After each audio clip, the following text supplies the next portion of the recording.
Hola a todos, como dijimos la semana pasada y como también lo publicamos en el aula virtual, esta semana la clase será de forma asincrónica. Tienen obviamente la posibilidad de ver estos videos en el momento que más cómodo les quede, que esa es una de las grandes ventajas de las clases asincrónicas. Además tiene una flexibilidad muy alta en el sentido de que son libres de pausar los videos, de rebobinarlos, de volverlos a ver una y otra vez. Así que si bien se pierde un poco esto de la consulta que tenemos en vivo, nos aporta también sus ventajas por otro lado. Así que la idea globalmente es ir lo más rápido posible y que ustedes, si necesitan su tiempo, si necesitan transcribir algo que ven en la pantalla o si quieren tomar nota, tienen la posibilidad de pausar para hacerlo. Lo que vamos a ver es la guía número 4. Vamos a tratar de dividir la clase en un par de videos para que no se haga tan pesado. De todas maneras, como ya dijimos, si ustedes quieren volver a subdividirlo y verlo en tandas, bienvenido sea, utilicen la metodología que más cómodo les quede. Como habrán visto en el aula virtual, está disponible la guía de trabajos prácticos número 4. Y esta guía, el principal foco que hace es el tratamiento o el movimiento de un fluido dentro de un tubo circular recto, y aplica también lo que es la ecuación de Hagen-Poiseuille, que como habrán visto en el teórico de la asignatura, es una ecuación que relaciona el caudal volumétrico del fluido con la caída de presión. Vamos a ver un poquito de qué se trata, pero antes de empezar, tenemos que entender cuáles son las condiciones límite que tiene esto y qué requisitos deben cumplirse para poder aplicar estas ecuaciones. Como habremos visto, estamos hablando de que debemos estar en flujo laminar. ¿Por qué tenemos que estar en flujo laminar? Porque para que este sistema se desarrolle, estamos aplicando ecuaciones que piensan una lógica, una distribución parabólica del fluido dentro de la cañería. Esto es, que en el centro la velocidad es más alta y que en las paredes la velocidad es nula.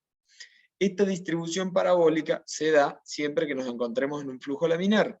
Si ya nos vamos a un flujo turbulento, es de esperar que el fluido vaya haciendo remolinos y vaya saltando y no tengamos esta distribución en forma de parábola. Así que una vez que nos salimos de ese flujo laminar, entramos ya en un sistema donde las ecuaciones no son válidas. ¿Por qué está puesto como primero de nuestros ítems? Porque si no estamos en flujo laminar, ninguna de las ecuaciones que estamos viendo son aplicables. ¿Qué quiere decir esto? Que si resuelven un ejercicio de esta guía aplicando las ecuaciones vistas en el teórico y no corroboran el número de Reynolds, de una forma, digamos, simbólica, está mal resuelto el ejercicio. O sea, una resolución correcta de este tipo de ejercicios requiere del cálculo, requiere de la resolución y requiere de una corroboración de que estemos trabajando en un régimen donde nuestras ecuaciones son aplicables. Se empieza a hacer énfasis cada vez más en esto, porque en ingeniería todas las ecuaciones que aplicamos tienen un determinado rango de trabajo. Ya lo empezamos viendo en viscosidad, con ecuaciones que aplicaban, por ejemplo, a la estimación de densidad de gases a baja presión. Estimación de la viscosidad de gases a baja presión. Si ahí nos íbamos y tratábamos de estimar con esa misma ecuación una viscosidad de un gas a alta presión, íbamos a tener un margen de error muy grande. Bueno, acá empieza a pasar lo mismo. Para flujo laminar, estas ecuaciones son aplicables, fuera de eso no. Así que es un requisito de estos ejercicios que se haga una corroboración de que nos encontramos en este régimen. Después tenemos las condiciones de siempre, que estemos hablando de un fluido newtoniano. Esto hablamos de que sea incompresible y de una viscosidad constante. Recordemos que los fluidos no newtonianos, por ejemplo, tienen viscosidades que van en función del esfuerzo de corte, y que estamos hablando de sistemas mucho más complejos. No aplican ese tipo de fluidos a las ecuaciones o a los desarrollos que vamos a ver. Se tiene que cumplir estado estacionario, que estado estacionario implicaba que si yo tomo un pequeño punto o una porción de mi sistema y mido una variable, por ejemplo la velocidad, la velocidad no se va a ver alterada en función del tiempo. Ninguna de las propiedades que tengamos o que tengamos en medición se va a alterar en función del tiempo. Nos pide también que se haya superado la longitud de entrada. Esto ya van a ver un poco más en el teórico, pero supongamos que tenemos una cañería que viene y que dobla, con un pequeño codo. Nosotros en esta parte vertical vamos a tener un perfil parabólico completamente desarrollado donde el flujo se viene moviendo en forma de láminas. Ahora, cuando lleguemos al codo, cuando lleguemos a esta curva a 90 grados, vamos a tener por un momento una zona donde aumenta la turbulencia justamente por el choque del fluido. Esto habrán visto que, por ejemplo, en un río, en una zona, en un río tranquilo, ¿no? Estoy hablando de una velocidad relativamente baja, el agua viene muy tranquila. Ahora cuando dobla, por ejemplo, por una curva del río, por una piedra, etc., se ve que se generan turbulencias temporalmente y que después de a poco va estabilizando hasta volver a su régimen. Bueno, es requisito para poder aplicar estas ecuaciones el hecho de que nos encontremos ya de nuevo en ese régimen y que el perfil vuelva a ser parabólico, que era parte de lo que buscábamos también con el hecho de que sea flujo laminar. Y por último, otro de los requisitos es que el fluido se comporte como medio continuo. ¿Y qué quiere decir esto? Quiere decir que estemos hablando de que la cañería va llena de líquido. Si nosotros tuviéramos una interfaz líquido-gas, o con burbujas de gas dentro del líquido, o que media cañería va llena, estaríamos hablando de que estas ecuaciones no serían perfectamente representativas de ese sistema, así que es requisito, digamos, que el comportamiento, digamos, del fluido sea como medio continuo. Dicha esta introducción, ustedes en el teórico habrán visto un desarrollo en el cual llegamos a una ecuación para el esfuerzo de corte y a una ecuación para la velocidad, ya sea instantánea, o algunas derivados de esa ecuación que serían, por ejemplo, la velocidad media o velocidad máxima, que en caso de la velocidad máxima sería una función límite de la ecuación anterior. Ese tipo de ecuaciones tiene todo el desarrollo, como ya lo habrán visto, no es parte de lo que buscamos en el práctico, sino que en el práctico directamente las tomamos a estas ecuaciones y las vamos a ir aplicando en distintos ejercicios. Acá tenemos un pequeño bosquejo.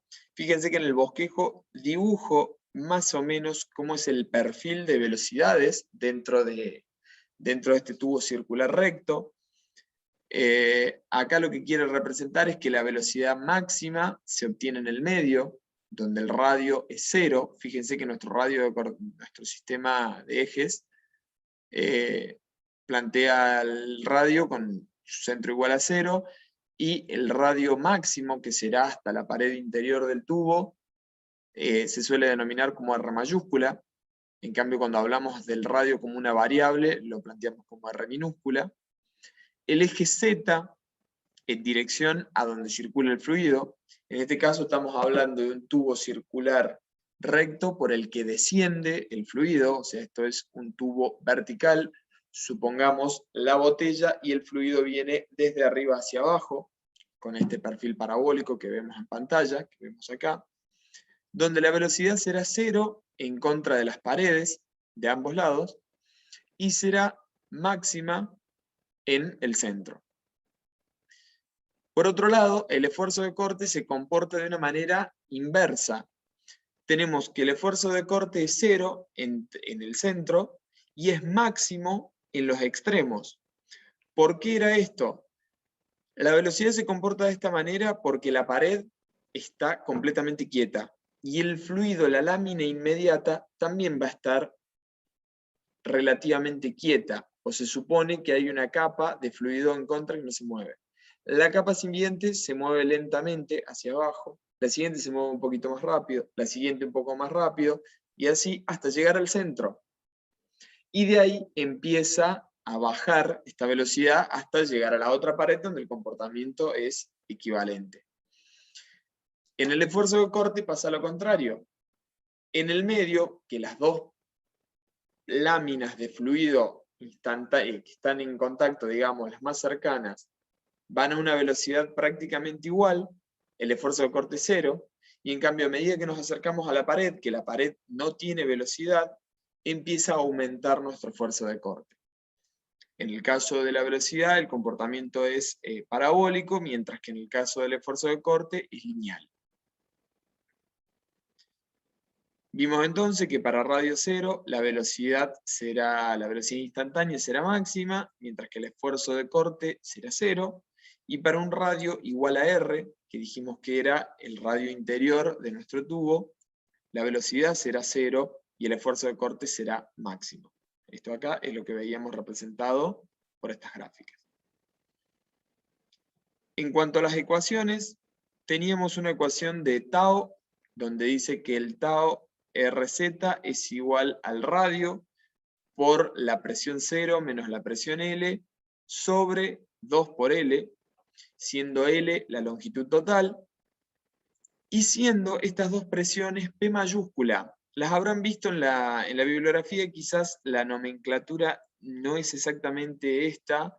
La letra tau se representa con un tau mayúscula, llamémosle, y la P también es una P semigriega, llamémosle. No dispongo de algunas de esas teclas en MATCAD, por eso lo uso de esta manera, pero globalmente hagamos una distinción aunque sea entre mayúscula y minúscula. La P en mayúscula representa a la presión y los esfuerzos de la gravedad, los efectos, de la gravedad. ¿Qué quiere decir con esto? Si nosotros suponemos, de nuevo, que esta es una cañería, vamos a suponer que esto es una cañería completa, y acá arriba tenemos una determinada presión 0, y acá tenemos una presión L, además de las presiones propiamente dichas, sobre esta parte, sobre la parte inferior, actuará o habrá una presión generada por la columna de líquido. Bueno, nuestras ecuaciones tienen en cuenta eso y plantean que la presión propiamente dicha más el efecto de la columna de líquido son esta PL mayúscula. En el teórico puede que esto hayan visto como que este término no existe. Bueno, si se fijan en detalle, yo acá digo que si mi referencia a esta altura es en 0, es lo mismo que el término no exista. Dependerá entonces de dónde ponga mi referencia. Si yo en realidad pongo mi sistema de ejes acá en el centro, y tengo una longitud hacia arriba y una longitud hacia abajo, claramente ahí sí tendrá un impacto este término. Y si no, si yo lo pongo dentro, o pongo el eje en el punto inicial, claramente este término no existe. De todas maneras, cuando hablamos de las ecuaciones, la importante es la ecuación del esfuerzo de corte, vinculado a la presión. Como les dije, pueden ir tomando notas, sean libres de pausar el video cada vez que quieran hacer alguna anotación y que no les dé mucho el tiempo.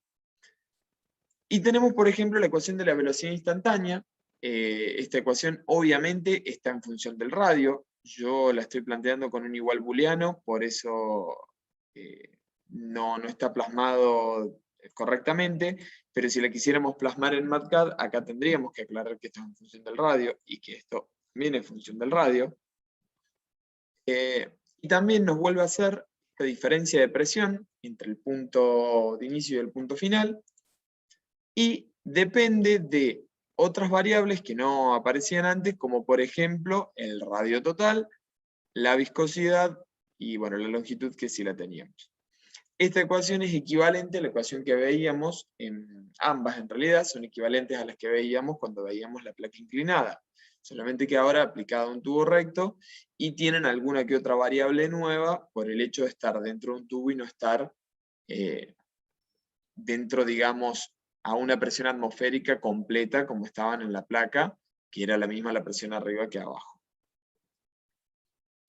Obviamente que de esta ecuación, si nosotros quisiéramos buscar cuál es el máximo será cuando este término se me hace nulo, y este término se me hace nulo cuando este radio es igual a 0. Ahí en ese momento esto desaparece, me queda solamente el 1, y entonces la expresión de velocidad máxima será todo este término como lo tienen expresado acá.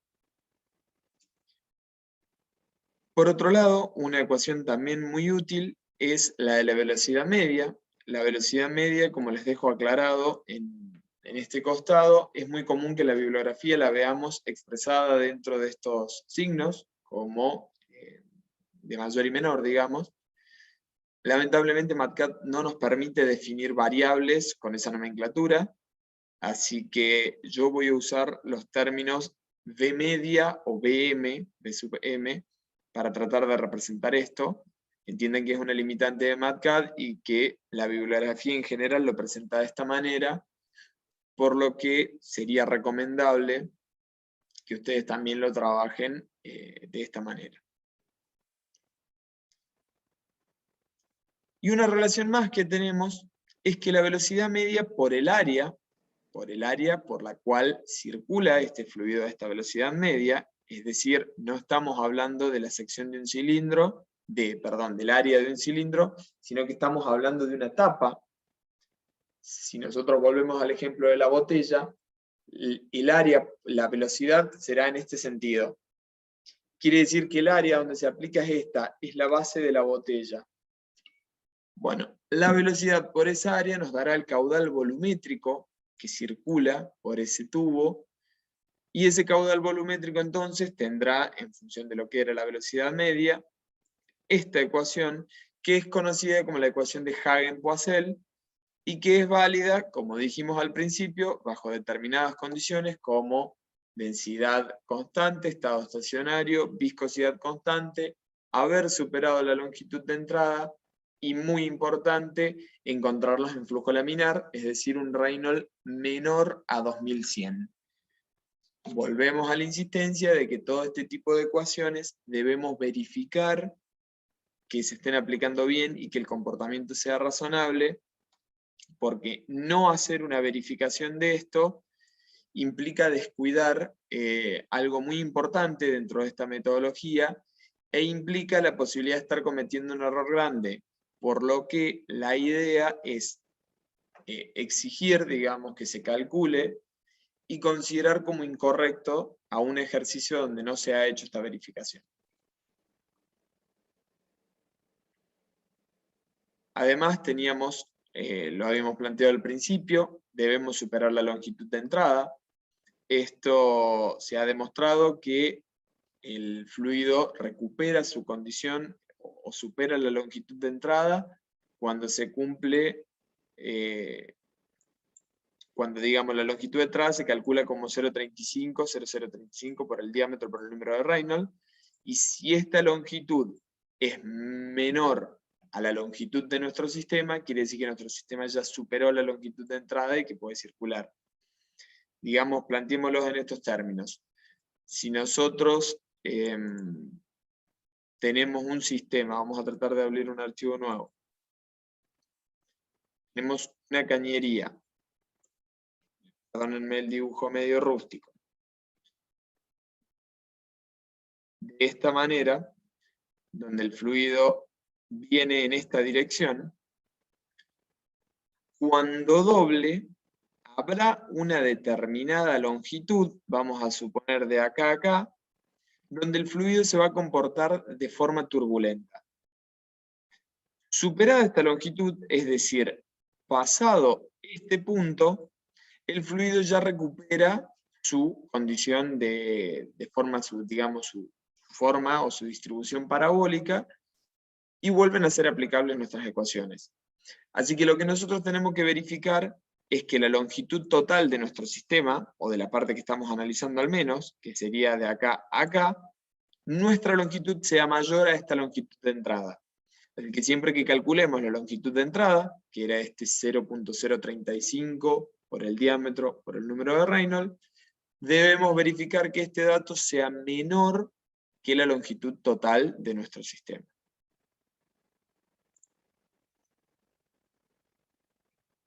Tenemos una ecuación de la fuerza que ejerce el fluido sobre el caño. Fíjense que esta ecuación no es otra cosa que el esfuerzo de corte AO por el área, la sección de las paredes internas del cilindro. Por último tenemos el número de Reynolds. Vinimos hablando muchas veces de que tenemos que constatar que estamos en flujo laminar. para poder constatar eso, utilizamos el número de Reynolds, que era una de estas variables o uno de estos números adimensionales que nos permitían inferir acerca del estado del sistema, particularmente si estábamos en flujo laminar con ondulaciones o zonas intermedias, o flujo turbulento propiamente dicho. Ahora sí, vimos todas las ecuaciones, hicimos un repaso rápido, podemos empezar con lo que son los ejercicios. La guía propone 7 ejercicios, vamos a tratar de resolver un par juntos, y a otros los van a tener que resolver ustedes, teniendo siempre los cuestionarios en la UV para acompañarse y para verificar resultados. Y además, siempre que haya algún problema que no funcione, o que no nos salga, o algo que no se entendió muy bien, obviamente que estamos a total disposición, va a haber un foro disponible, tienen el mail, tienen todos los mecanismos para realizar consultas. El problema número 1 nos dice que por un tubo horizontal de 30 centímetros de longitud y 2.5 milímetros de diámetro interior circula glicerina. La glicerina es un compuesto orgánico bastante viscoso, tiene una buena, digamos, resistencia a fluir. La caída de presión del P es igual a 2.9 kilogramos fuerza por centímetro cuadrado para un caudal volumétrico de 1.8 centímetros cúbicos por segundo. La densidad de la glicerina es 1.261 gramos por centímetro cúbico y nos pide que calculemos velocidad media, viscosidad, verificar que se trate de un régimen laminar y que se haya superado la longitud de entrada.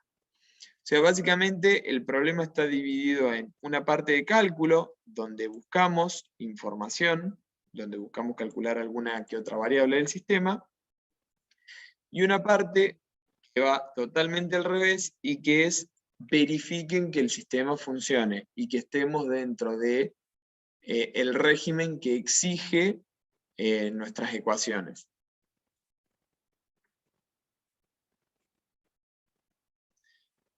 Vamos a pausar un segundo. Bien, continuamos. Dicho esto, vimos que nos pedía estas dos cosas. Tenemos la longitud, tenemos el diámetro, caída de presión y caudal. Fíjense que nos pide la velocidad media y la viscosidad. Nosotros ya vimos que hay una ecuación que relaciona el caudal con la caída de presión y que usa otras variables como por ejemplo la viscosidad. Y también sabemos que la velocidad por el área es igual al caudal. Así que teniendo el caudal, el cálculo de la velocidad es muy sencillo. Y teniendo el resto de la información, podemos aplicar la ecuación de Hagen-Poiseuille para determinar la viscosidad.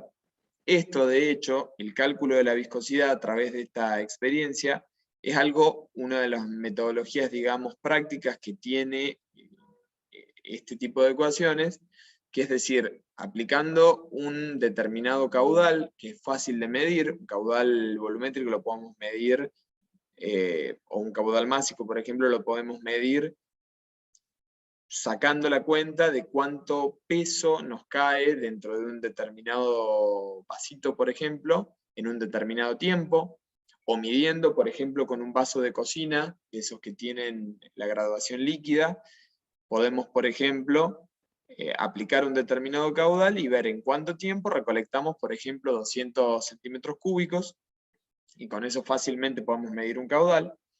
Y si a eso le adicionamos algún sensor de presión, que quizás sea un poquito más complicado, pero a nivel industrial existen por todos lados, y es algo, digamos, de muy fácil acceso, con esas dos cosas ya estaríamos en condiciones de determinar o de estimar la viscosidad de un determinado fluido, así que es una aplicación práctica muy útil que tiene esto.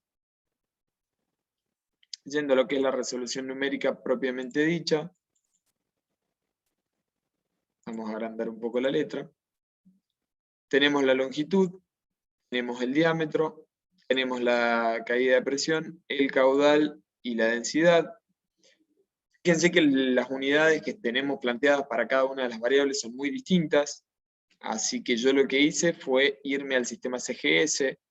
Si bien no es un sistema muy común, digamos, de mucha aplicación, para los datos que estamos manejando acá es relativamente cómodo.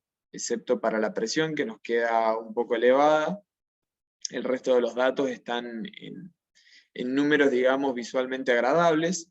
De todas maneras, tendríamos la libertad de trabajarlo en cualquier sistema.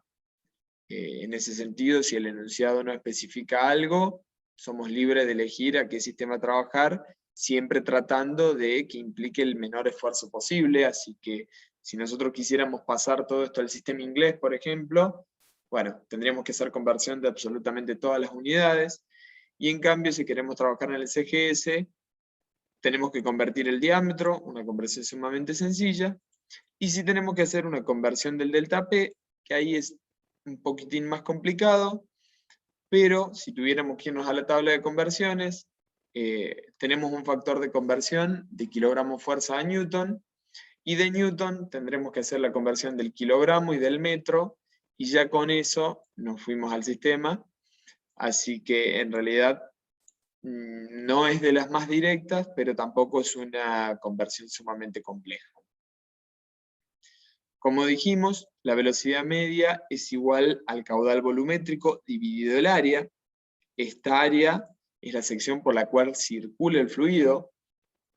En el caso de este tubo, imaginando que esto es un tubo, sería esta, sería el lugar por donde el fluido sale. Dijimos que nuestro caudal era 1.8, el diámetro pasado a centímetros es 0.25, como la ecuación lleva al radio, hacemos el cociente dividido 2, y obtenemos que la velocidad media de este sistema, que yo la representé como Bm, pero en la bibliografía, recordamos, la van a ver con estos símbolos que serían mayor y menor. No es estrictamente mayor o menor, pero tampoco son corchetes. Pero bueno, acá la tenemos representada como B sub M. Nos da prácticamente 37 centímetros por segundo si tuviéramos que hacer un redondeo medio grande. Después dijimos que la viscosidad la podíamos estimar a través de la ecuación de Hagen-Poiseuille. Esta ecuación vinculaba este caudal volumétrico con la diferencia de presión. Tanto la diferencia de presión como el radio, la longitud y el caudal son conocidos. Por ende, simplemente despejamos la viscosidad, que si estamos trabajando en el CGS, esta viscosidad estará expresada en gramos sobre centímetro segundo. Atentos a esto, en la hoja no se les ocurra escribir gramo como GM, es una expresión de MATCAD. Yo lo uso de esa manera porque MATCAD define la gravedad como G y puede llegar a ser conflictivo, pero en la hoja, por favor, el gramo G, que eso a su vez era igual a el gramo sobre el centímetro segundo, era igual a un Poise, así que la viscosidad que obtuvimos para esta glicerina es 5 Poise.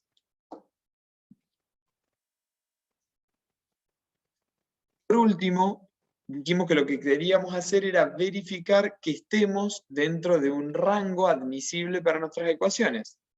Bueno, el rango admisible de nuestras ecuaciones vendrá dado por el número de Reynolds, que dijimos que era el diámetro.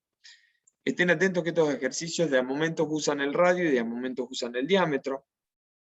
Teniendo una de las variables, la otra es sumamente fácil de calcular, pero ténganlo en cuenta porque, por ejemplo, para el cálculo del área usábamos el radio o el diámetro dividido 2. Acá volvemos a lo mismo, si nuestro dato fuera el radio, tendríamos que multiplicarlo por 2, estén atentos a eso. Es diámetro por velocidad media, que en nuestro caso la definimos como B sub M, por la densidad dividido la viscosidad. También dependiendo de cómo fueron brindados los datos, esto podría ser directamente diámetro por velocidad dividido viscosidad cinemática, que era igual a la viscosidad dividido la densidad.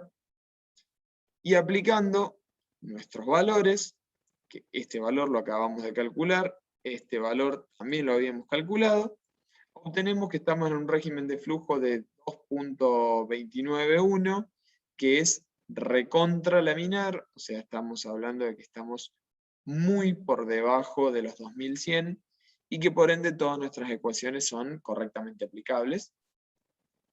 La única corroboración que nos falta es verificar si se supera la longitud de entrada. que nos da en este caso que la longitud de entrada es 0,02, y que esta longitud tendremos que compararla con la longitud de nuestro sistema, que eran 30 centímetros.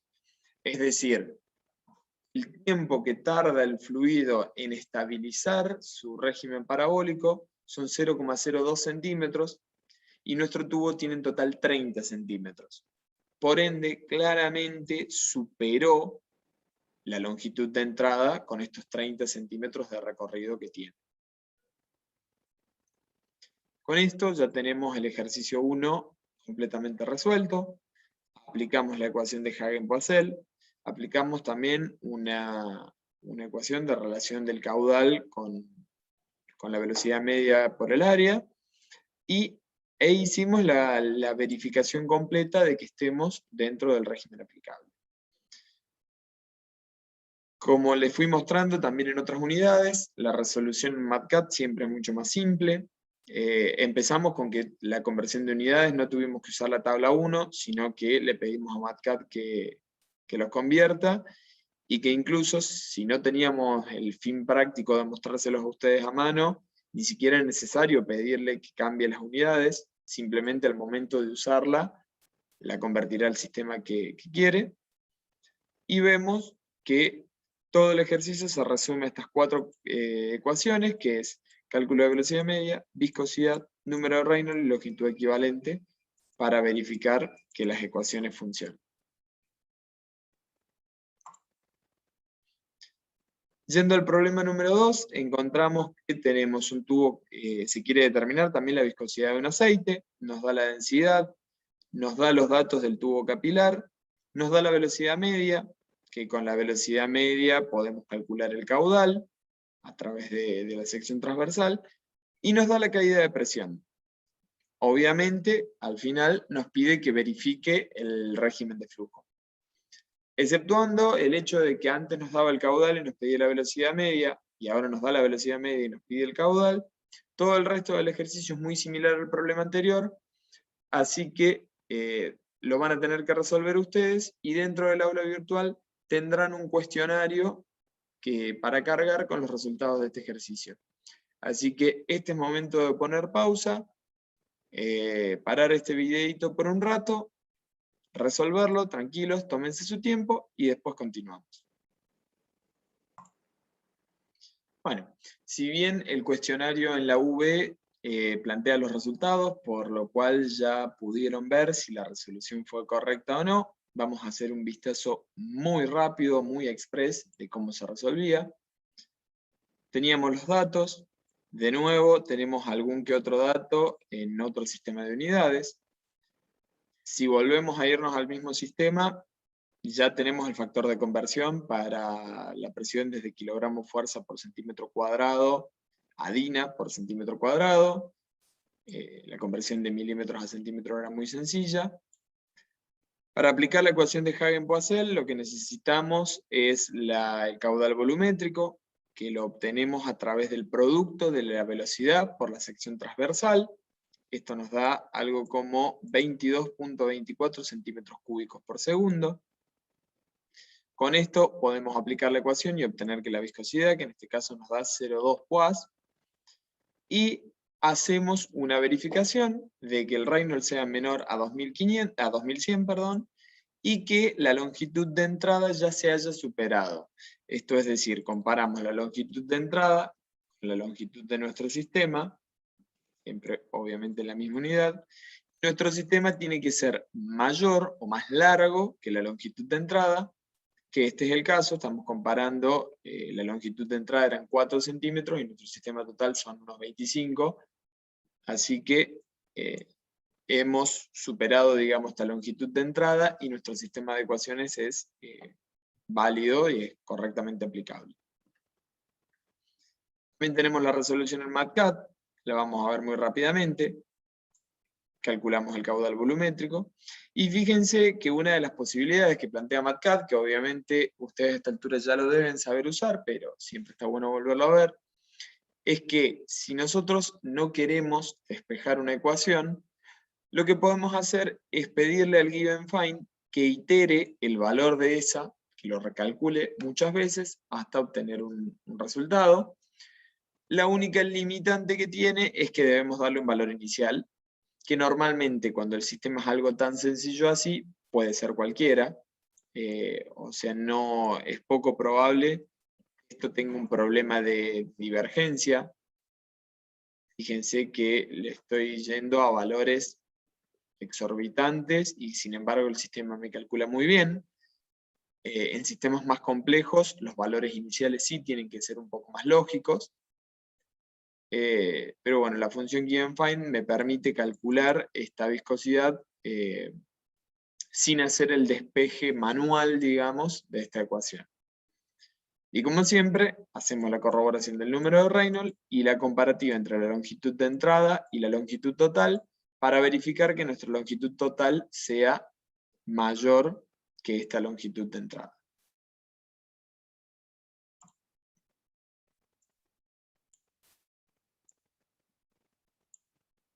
Respecto al problema número 3, el problema nos plantea que por una tubería circular de un determinado diámetro y longitud, un determinado diámetro y un determinado espesor de pared, les pido disculpa, circula un aceite a un determinado caudal.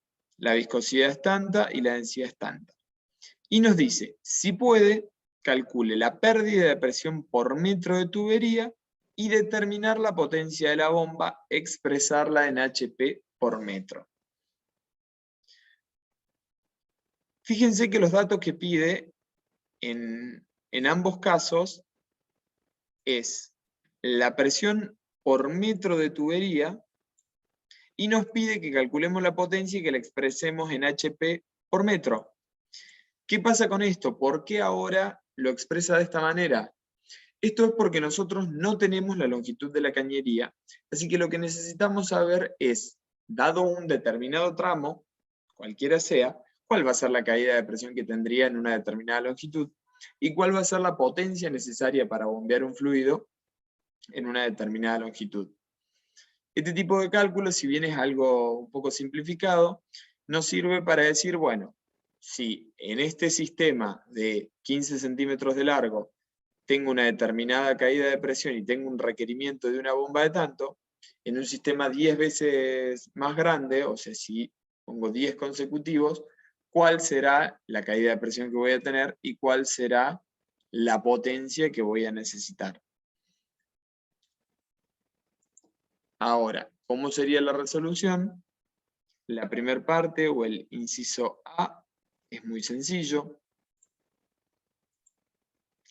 Tenemos los datos, simplemente hay que tener cuidado que el diámetro es un diámetro exterior y que el espesor de pared es uno solo. Cuando digo uno solo me refiero a que si nosotros graficáramos la circunferencia y dibujamos un círculo interior de espesor 5 milímetros, tenemos que restarlo de ambos lados porque estamos hablando de un diámetro. Volvemos a nuestro bosquejo.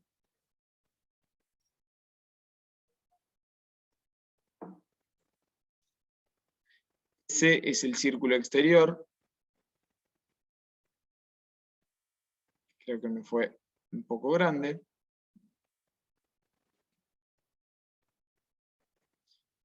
Si los tratamos de unir,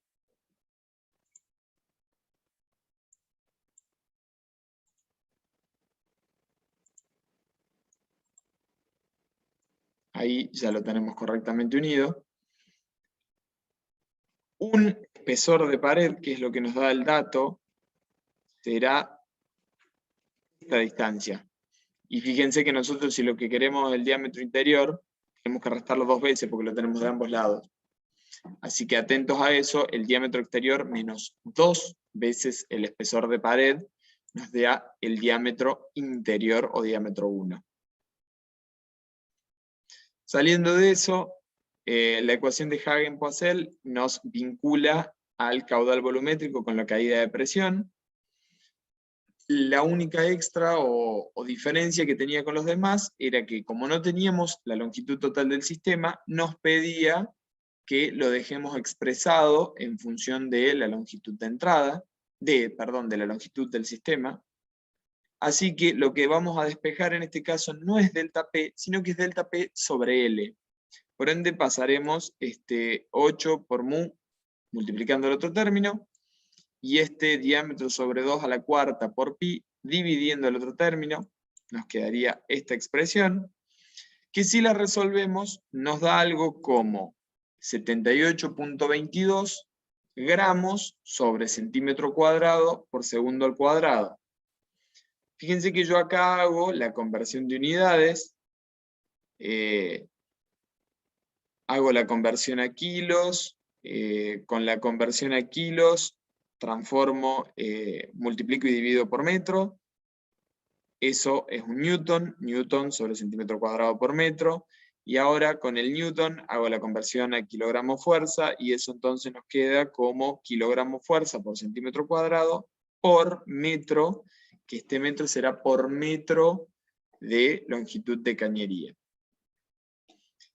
El despeje de unidades, digamos, o la conversión de unidades, el único paso, si se quiere, raro, fue esto de multiplicar y dividir por metros. Esto es una maniobra, digamos, que podemos aplicar para cuando es un poco complejo ver qué es un newton o cómo está representado en nuestro sistema. Bueno, a través de esta multiplicación y división queda muy claro, nos queda fácilmente armable el kilogramo por metro sobre segundo al cuadrado. Así que el único paso raro, llamémosle, de esta conversión fue este, y con eso obtenemos el resultado en el sistema de unidades propuesto por el ejercicio. Fíjense que acá le da 8 por 10 a la menos 3, y a nosotros nos está dando 7.95 por 10 a la menos 3, en un redondeo estamos aproximadamente en 8. Y nos pide además que calculemos la potencia necesaria de la bomba. La potencia de la bomba es igual a la diferencia de presión por el caudal volumétrico. Esto así a simple vista resulta un poco raro, incluso nos puede llegar a hacer dudar de que sea correcto. Vamos a tratar de verlo dimensionalmente al menos, a ver de qué se trata esto. Nosotros sabemos que la potencia, esta potencia, es trabajo por unidad de tiempo. Y a su vez sabemos que el trabajo es una fuerza por distancia. En este caso entonces, la fuerza aplicada al fluido será la presión del sistema aplicada sobre una determinada área, y que eso genera un desplazamiento a una distancia. Si lo vamos desglosando, como hicimos oralmente, pero lo vamos desglosando escrito, la potencia dijimos que era un trabajo por unidad de tiempo, y que el trabajo era una fuerza aplicada al fluido por distancia. Sabiendo que la presión es una fuerza por unidad de área, nos queda entonces que la fuerza, que queremos colocar acá, es igual a la presión por área, que eso es un dato que tenemos. O sea, teniendo la presión, teniendo el área, tenemos por ende la fuerza. Así que tendremos fuerza, lo reemplazamos por presión por área, por distancia sobre tiempo, sería esto, que la distancia sobre tiempo no es otra cosa que la velocidad. Y si ahora tenemos presión por área, por velocidad, podemos hacer la relación de que el caudal volumétrico es igual a la velocidad por el área, y acá llegamos entonces a esta relación de que la potencia es igual a la presión por el caudal volumétrico.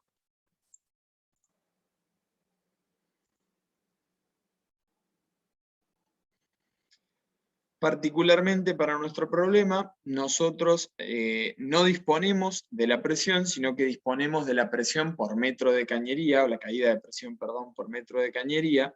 Por ende, la potencia que calculemos también será una potencia por metro de cañería, y acá es donde surge esto de que nos pide el resultado expresado en HP por metro. La calculamos, tenemos nuestra presión por metro de cañería por el caudal volumétrico. Fíjense que yo tuve que agregar la conversión de unidades de metro a centímetro, y el resultado entonces de esto será Este metro se me anula con este, me quedan centímetros cúbicos en el denominador y centímetros cúbicos en el numerador, se simplifican, y tendremos el resultado en kilogramos por segundo, que tenemos una conversión de HP a kilogramos fuerza por metro sobre segundo, y por ende, haciendo de nuevo las simplificaciones, nos quedará el resultado en HP por metro. Con esto tuvimos el cálculo de la potencia por metro de cañería. Si queremos ver la corroboración en MATCAD, sumamente sencillo. Aplicamos la ecuación. Fíjense, el único cambio que yo no defino, que la variable no me la deja definir como un cociente, como ya hemos dicho, así que la defino como delta P sub L, pero en realidad lo que intento decir es que es el delta P por metro de cañería, que acá está expresada en gramos sobre centímetro cuadrado por segundo, pero que también le podemos pedir que lo exprese como, por ejemplo, en una unidad más conocida, que sería, por ejemplo, pascal por metro. Y a su vez tenemos el cálculo de la potencia por metro de cañería. Volvemos a usar el subíndice L para expresar esta potencia en HP por metro de cañería, que es el mismo resultado que obtuvimos recién. Bueno, con el objetivo de que no se nos hagan tan largos los videos y de ir, digamos, un poco más tranqui, si bien ustedes pueden ir pausando cuando quieran, vamos a cortar este video acá y continuamos con el resto de la resolución de la guía en el siguiente video.